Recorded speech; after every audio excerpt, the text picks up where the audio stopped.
নমস্কাৰ, মই ৰঞ্জন চৌধুৰী।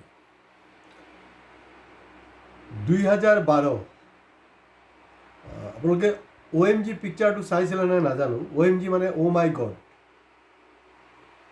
পৰেশ ৰাৱাল মানে মেইন কেৰেক্টাৰ পৰেশ ৰাৱালে আছিলে আৰু অক্ষয় কুমাৰ, ভগৱান কৃষ্ণ।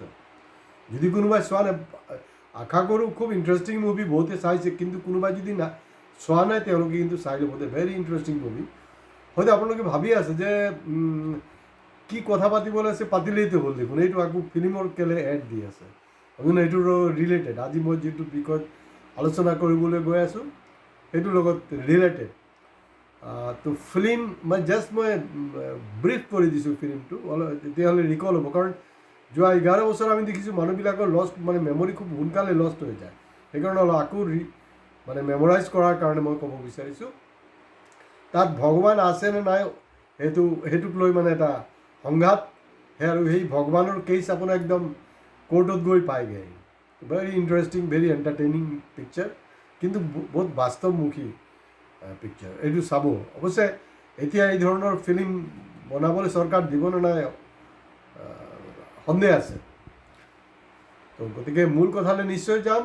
আপোনালোকে আমাৰ চেনেল ছাবস্ক্ৰাইব কৰিবলৈ নাপাহৰিব। আমাৰ ভিডিঅ' শ্বেয়াৰ কৰিব যদি ভাল লাগে, আৰু ভাল লাগক বা বেয়া লাগক কমেণ্ট বক্সত কিন্তু কমেণ্টছ কৰিব। এতিয়া মূল প্ৰসংগলৈ। সেয়া হ'ল এই আপোনালোকৰ 2012 2012 পিছত অলপ আমি এডভান্স হওঁ, কাৰণ তেতিয়া কানেকশ্যনটো পাব। এইটো হ'লগৈ 2012 ফিল্ম চাবলৈ গ'লোঁ। 2016 তাৰমানে অসমত যেনেকৈ নিৰ্বাচন হৈ আছিলে, বিজেপি প্ৰথমবাৰ অসমৰ গাদী দখল কৰিলে। শৰাইঘাটৰ শেষ ৰণ বুলি কিবা কিবি এইবিলাক আহিলে তেওঁলোকে। ৱেষ্ট বেংগলতো তেনেকুৱা এটা 2016লৈকেতো আছিলেতো, কংগ্ৰেছ আছিলে। গতিকে তেতিয়া এটা 2014 পিছত ট্ৰেণ্ড এটা হৈছিলে যে আপোনাৰ ৰাজ্যবিলাক দখল কৰি আছিলে বিজেপি। তো তেওঁলোকে আশা কৰিছিলে যে ৱেষ্ট বেংগলত দখল কৰিব। আৰু এই নিৰ্বাচনৰ সময়ছোৱাত 2016 তাত কি হয়, এটা ব্ৰিজ কলাপছ কৰে। কলিকতা এটা ব্ৰিজ কলাপছ কৰে, ভাঙি যায়। আৰু মোদী ডাঙৰীয়া তেওঁ নিৰ্বাচনী সভাত কি কৈছিলে মনত আছেনে? নিৰ্বাচনী সভাত কৈছিলে যে এইটো নহয়, এক্ট অফ গড নহয়, এক্ট অফ ফ্ৰড। তাৰমানে এক্ট অফ গডৰ কথাটো কিন্তু অ' মাই গডৰ লগত কানেক্টেড। সেইটো কাৰণে মোদী ডাঙৰীয়া কৈছিলে এক্ট অফ ফ্ৰড সেই এক্সিডেণ্টটো। কাৰণ এটা কথা ঠিক, যিকোনো এক্সিডেণ্টটো এইটো সদায় পীড়াদায়ক। কোনোবা না কোনোবা নিহত হয়, কোনোবা আহত হয়, কোনোবা ফেমিলিৰ সেইটো কাৰণে বহুত সৰ্বশান্ত হৈ যায়। তাত সেইটোক লৈ ধেমালি কৰাটো উচিত নহয়। কিন্তু 2016 যে কৈছিলে, সেইটো আকৌ আপোনালোকক মনত পেলাই আছোঁ। 2016 তেওঁ কৈছিলে যে এই চৰকাৰখন যেনেকৈ আজি ব্ৰিজখন ভাঙি পৰি গ'ল ন, এই চৰকাৰখনো পৰি যাব। কিন্তু নহয়, মমতা বেনাৰ্জীৰ নেতৃত্বত তাত কিন্তু তৃণমূল আকৌ আহিলে, আৰু এতিয়ালৈকে বিন্দাছ তেওঁলোকে শাসনৰ গদিত আছে। এতিয়া TMCৰ লগত মোৰ মতবিৰোধ হ'ব পাৰে, সেইটো বেলেগ কথা, কিন্তু জাষ্ট মই ৰিকল কৰি আছোঁ। এতিয়া আহোঁ, তাৰমানে তেওঁলোকৰ এই যে ডাবল ইঞ্জিনৰ চৰকাৰ, এতিয়াতো ডাবল ইঞ্জিন নহয়, এতিয়া ট্ৰিপুল ইঞ্জিন হৈছে, গম পায়নে? ট্ৰিপুল ইঞ্জিনটো কেনেকুৱা, তাৰমানে আপুনি চেণ্ট্ৰেলত বিজেপি, ষ্টেটত বিজেপি, আকৌ যদি আপুনি পঞ্চায়ত যদি আহি যায় তেওঁলোকৰ কবলত, বা মিউনিচিপালিটি যদি আহি যায়, বা কৰ্পৰেশ্যন যদি আহি যায়, সেইটো কথা ডাবল ইঞ্জিনৰ, ট্ৰিপুল ইঞ্জিনৰ চৰকাৰ বুলি কয়। তো তেওঁলোকৰ ৰাজ্যটোতো ট্ৰিপুল ইঞ্জিন চৰকাৰ চলি আছে।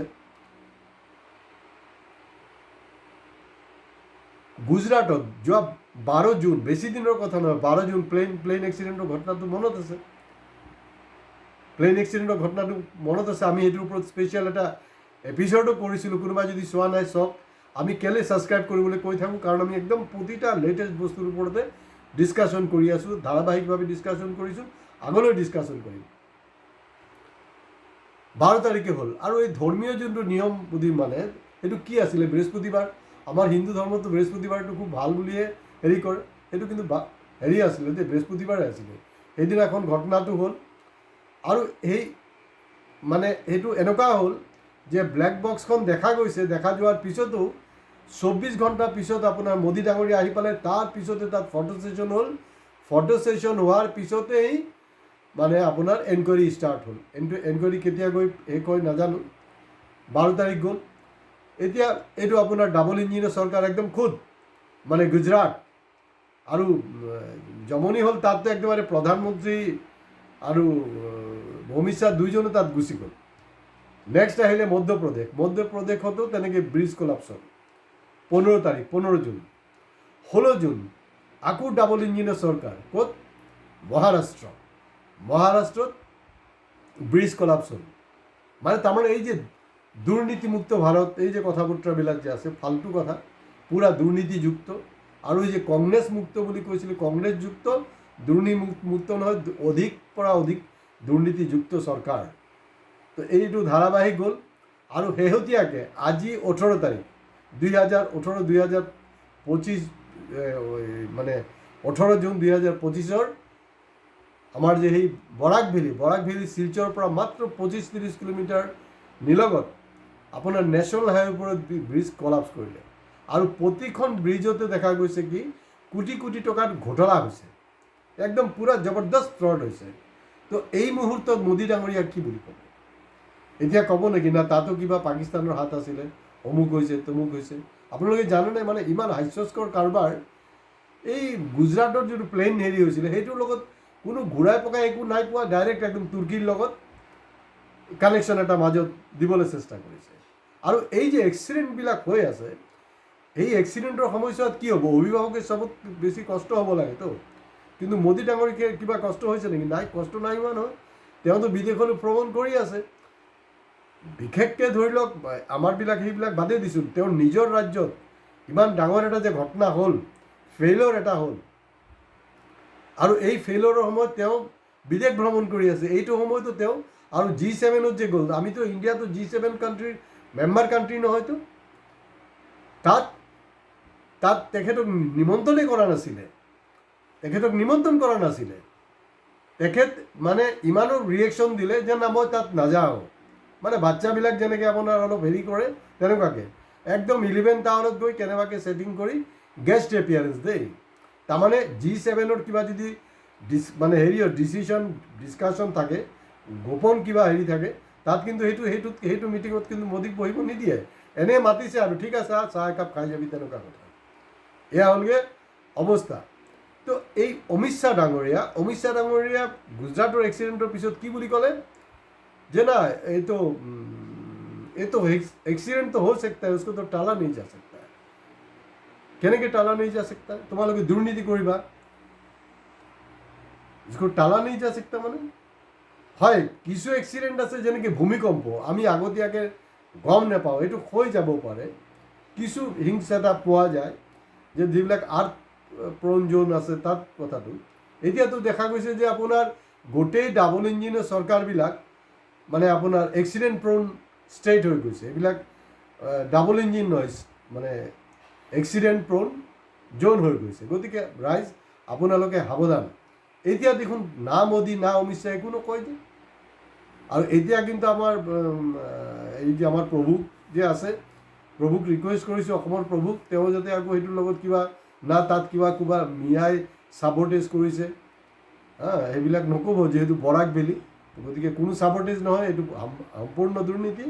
কিন্তু এই বিষয়টো যি ধৰণে আহিব লাগিছিলে মেইন ষ্ট্ৰীম মিডিয়াত, এই মুহূৰ্তলৈকে অহা নাই।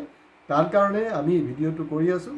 আৰু আমাৰ মন নাছিলে যে বেলেগ যে ষ্টেটৰ যে 3টা, আমি গুজৰাটৰ প্লেইন ক্ৰেছৰ ওপৰত আমি কৰিছোঁ, আমি মধ্যপ্ৰদেশ হাইলাইট কৰা নাই, আমি মহাৰাষ্ট্ৰ হাইলাইট কৰা নাই। কিন্তু এতিয়া আৰু উপায় নাই। অসমতো যেনেকুৱা এই একদম জল পটপট মানে এই দুৰ্নীতিবিলাক, চব দুৰ্নীতি। আৰু তাতকৈ ডাঙৰ কথাটো কি জানেনে?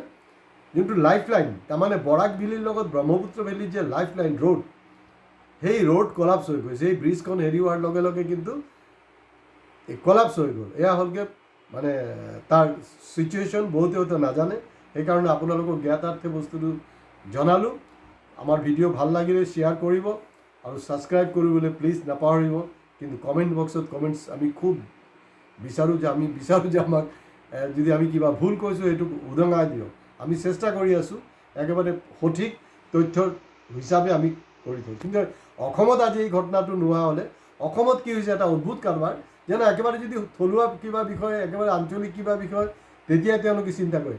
ক'ত ইজৰাইল আপোনাৰ ইৰাকৰ ক'ত যুদ্ধ হৈছে কি হৈছে সেইবিলাক তেওঁলোকৰ কাৰণে কোনো ছাবজেক্ট নহয়। এইটো যে ছাবজেক্ট কেনেকৈ এইটো আমি অহা এপিছ'ডবিলাকত আমি এক্সপ'জ কৰিম। কিন্তু আজি বিশেষ এই ঘটনাটোৰ কাৰণে বাকী ডাবল ইঞ্জিনৰ চৰকাৰ নহয়, দেখা গৈছে যে যোৱা 11 বছৰে এই যিবিলাক ডাবল ইঞ্জিন চৰকাৰ এই 12 সেইটো বুলি নহয়, আপোনাৰ যোৱা পাৰ্লামেণ্ট ইলেকশ্যনৰ আগতো তাতো এখন ব্ৰিজ ভাঙিছিলে গুজৰাটত। আৰু এইবিলাক যে ব্ৰিজত যেতিয়া মানুহ গৈ থাকে নহয়, আকৌ বিজেপিৰ আইটিচিএলে কি বুলি কয় জানে নাই, না সেইবিলাক ব্ৰিজতো যাবই নালাগে বোলে। আৰে আচৰিত কাৰবাৰ, তেতিয়াহ'লে গোটেই চিল কৰি দিব লাগে যে কোনো যাব নোৱাৰিব। বৰাক ভেলীৰ লগত ব্ৰহ্মপুত্ৰ ভেলীৰ যোগাযোগৰ যোনটো একমাত্ৰ ৰাস্তা, সেই ৰাস্তাটো তেতিয়াহ'লে আগতে ক'ব লাগিছিলে যেন আমাৰ মানুহে পইচা খাইছে, পঞ্চায়ত ইলেকশ্যনত আমাৰ পইচা খৰচ কৰিব লাগে ন, ঠিকাদাৰৰ পৰা পইচা যদি আপুনি ঠিকাদাৰৰ পৰা ডনেশ্যন ল'ব লাগে তো ঠিকাদাৰে ভালকৈ কাম কিয় কৰিব? এতিয়া হয়, এতিয়া কিন্তু আপোনাৰ বহুতক ছাছপেণ্ড কৰিব, কিবা কিবি হ'ব। কিন্তু ভগৱানে জানে একচুৱেল দুৰ্নীতিগ্ৰস্ত ঠিকাদাৰ হয় না চৰকাৰ হয়। আজি ইয়াতে শেষ কৰিছোঁ, নমস্কাৰ।